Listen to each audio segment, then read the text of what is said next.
First B-52 takeoff was pretty wild. I don't think anybody is quite ready for the noise that it's going to make on takeoff when you push up all 8 engines and it just shudders and rumbles and you feel like the wings are probably going to fall off or something's going to fall off the plane. You're just rehearsing everything in your head as you're going through the takeoff, so try not to miss anything. But it's such a cool experience and you can really feel how much power this thing has. So an average day in training, it really kind of depends on the day. If we're planning on a flight, we'll have the day prior, we'll do mission planning where we're going through building comm cards, building general routes of flight, figuring out who we're going to be refueling with, what kind of activities we want to do in the area for like simulated bomb drops.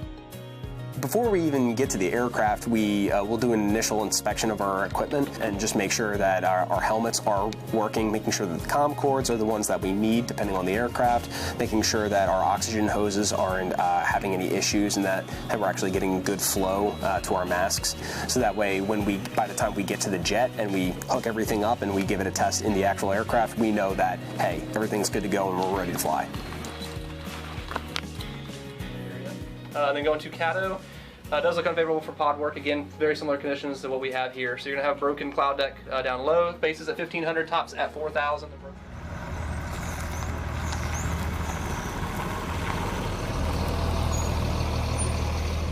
I think the most important thing that comes down to it in the B-52 is just the crew and making sure that everybody's on the same page and everybody's working together as a team, and that starts on the ground. That doesn't even start with just our air crew.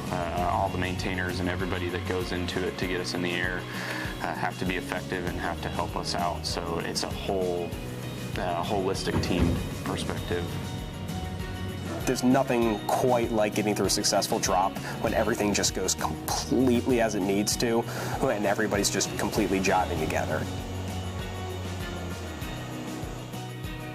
The V-52 community is great. I'm excited to see more of it and meet more people and just continue to do the mission and see where it takes me. But the schoolhouse is a phenomenal training experience, and they do so much for us here and make sure that we're on our A game and that they produce the best aviators possible when they send us to our ops squadrons.